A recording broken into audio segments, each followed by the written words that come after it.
Good morning India में सबसे पहली खबर महाराष्ट्र से। शिवसेना सांसद संजय राउत को ईडी ने गिरफ्तार कर लिया है। मेडिकल के बाद आज संजय राउत को ईडी कोर्ट में पेश किया जाएगा। संजय राउत को सुबह 9:30 बजे जेजे हॉस्पिटल मेडिकल के लिए ले जाया जाएगा और उसके बाद 11:30 बजे तक संजय राउत को ईडी कोर्ट में पेश कर सकती है ईडी। और राउत से पात्राचौल जमीन घोटाला मामले में शाम 5:30 बजे से ईडी दफ्तर में पूछताछ हो रही।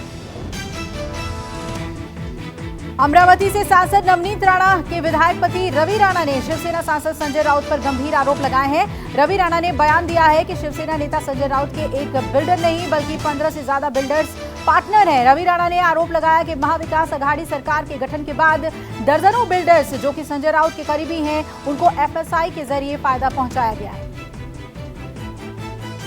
पात्राचौल घोटाला मामले में ईडी ने 7 घंटे की पूछताछ के बाद शिवसेना नेता और राज्यसभा सांसद संजय राउत को गिरफ्तार कर लिया है। लेकिन इन सब के बीच संजय राउत की और मुश्किलें बढ़ना भी तय है।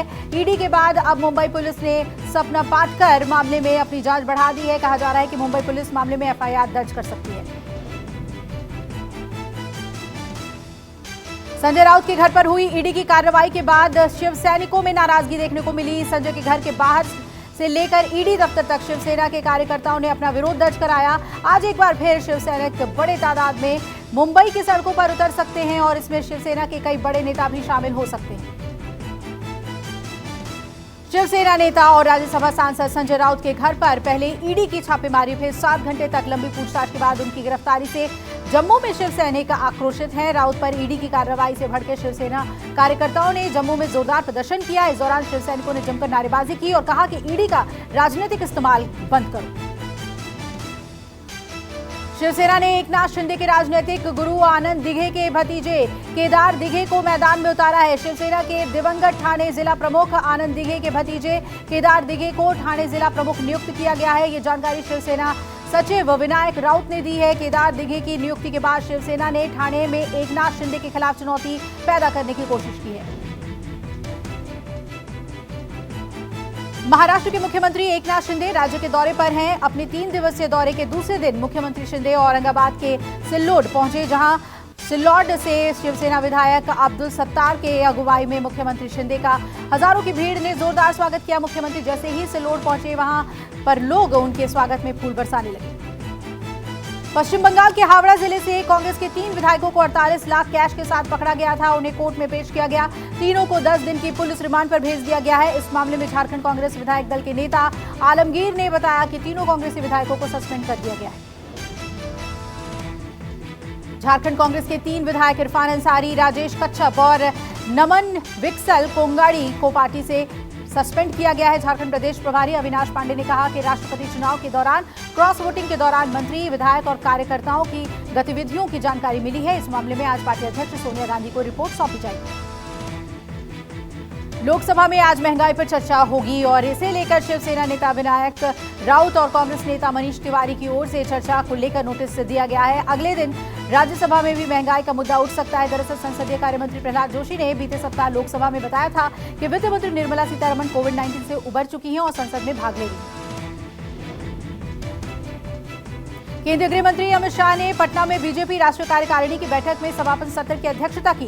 बैठक को संबोधित करते हुए अमित शाह ने कहा कि नरेंद्र मोदी बीजेपी के प्रधानमंत्री पद के उम्मीदवार होंगे। 2024 में बीजेपी जेडीयू एक साथ चुनाव लड़ेगी।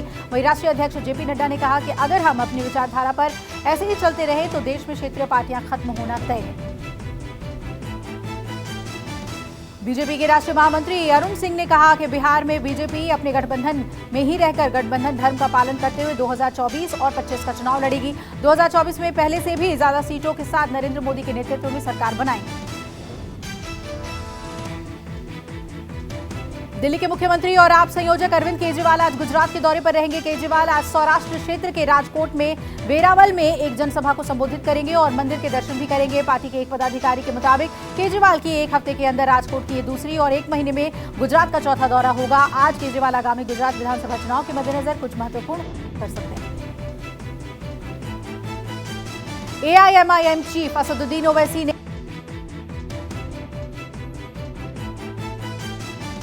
कट्टरता कौन फैला रहा है, कट्टर कौन है, डोभाल को उनके नाम बताने चाहिए।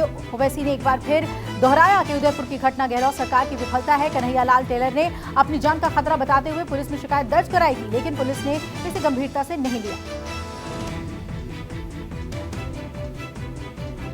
झारखंड में अवैध खनन घोटाले के मामले में जांच में लगी ईडी की टीम ने राज्य के सीएम हेमंत सोरेन के प्रेस सलाहकार अभिषेक प्रसाद पिंटू को समन जारी कर दिया है। पिंटू को आज ईडी ऑफिस बुलाया गया है, जहां उनसे पूछताछ की जाएगी। केरल की स्वास्थ्य मंत्री वीना जॉर्ज ने मंकी पॉक्स जैसे लक्षण वाले युवक की मौत की उच्च स्तरीय जांच शुरू करवा दी है। युवक त्रिशूर जिले के चावक्कड़ कुंजियार का रहने वाला था और इन सब के मद्देनजर मंकी पॉक्स से युवक की मौत को लेकर स्वास्थ्य विभाग की बैठक भी बुलाई गई। वहीं नीति आयोग ने सदस्य डॉक्टर वी के पॉल ने कहा कि घबराने की जरूरत बिल्कुल भी नहीं है। दिल्ली पुलिस कमिश्नर राकेश अस्थाना का कार्यकाल खत्म होने के बाद उन्हें पुलिस मुख्यालय में कार्यक्रम आयोजित कर विदाई दी गई। उनके अपने विदाई समारोह में राकेश अस्थाना ने कहा कि उन्हें भी लग रहा था कि उन्हें सेवा विस्तार मिलेगा, लेकिन ऐसा नहीं हुआ। उन्होंने कहा कि उनकी अभी और काम करने की इच्छा थी। मध्य प्रदेश में एक पिकनिक उस समय मातम में बदल गई जब हवाली डैम में एक शख्स को डूबने से बचने के प्रयास में एक ही परिवार के 3 लोग डूब गए, लेकिन डूब रहा शख्स खुद को किसी तरह बचाने में कामयाब रहा। 2.5 घंटे की मशक्कत के बाद रेस्क्यू टीम ने एक शव बरामद कर लिया है। 2 की तलाश की जा रही है। हिमाचल प्रदेश के लाहौल स्पीति में मौसम खराब चल रहा है। घाटी की नदी और नाले दोनों उफान पर हैं और इसी वजह से टोंजिंग नाले में बाढ़ आ गई। टोंजिंग नाला में बाढ़ के कारण एक मोटरसाइकिल भी इसकी चपेट में आ गई। हादसे में मोटरसाइकिल सवार बाल बच गया, लेकिन बाइक मलबे में बह गई। जम्मू कश्मीर के पुंछ जिले के सुरनौट में तबाही के बारिश ने विकराल रूप धारण कर लिया है और मात्र 1 घंटे की ताबड़तोड़ बारिश से बाढ़ के हालात बन गए। पानी का तेज बहाव लोगों के घरों दुकानों में भर गया। कई वाहन पानी में बह गए। बताया जा रहा है कि भारी बारिश और बादल फटने की वजह से बाढ़ की स्थिति बनी है। भारतीय महिला क्रिकेट टीम ने बर्मिंघम कॉमनवेल्थ गेम्स के दूसरे मुकाबले में पाकिस्तान को 8 विकेट से हरा दिया है। टीम इंडिया ने पाकिस्तान की पूरी टीम को 99 रन पर ऑल आउट कर दिया था। भारत ने 11.4 ओवर में ही 2 विकेट के नुकसान पर 102 रन बनाकर मैच अपने कब्जे में कर लिया। भारत की ओर से ओपनर स्मृति मंधाना ने सबसे ज्यादा 63 रन बनाए। भारतीय पुरुष हॉकी टीम ने बर्मिंघम कॉमनवेल्थ गेम्स के अपने अभियान की धमाकेदार शुरुआत की। मनप्रीत सिंह के नेतृत्व वाली भारतीय हॉकी टीम ने घाना को 11-0 के विशाल अंतर से मात दी। भारतीय टीम की इस साल की ये दूसरी बड़ी जीत है। भारतीय टीम की जीत के हीरो रहे हरमनप्रीत सिंह अपने 150वें अंतर्राष्ट्रीय मैच में हैट्रिक लगाया। भारत वेस्टइंडीज के बीच आज 5 मैचों की T20 सीरीज का दूसरा मुकाबला है और सेंट किटिस एंड नेविस के वार्नर पार्क स्टेडियम में दोनों टीमों के बीच मुकाबला होगा। मैच भारतीय समय अनुसार रात 8 बजे से शुरू होगा। 5 मैचों की सीरीज में भारत 1-0 से आगे है।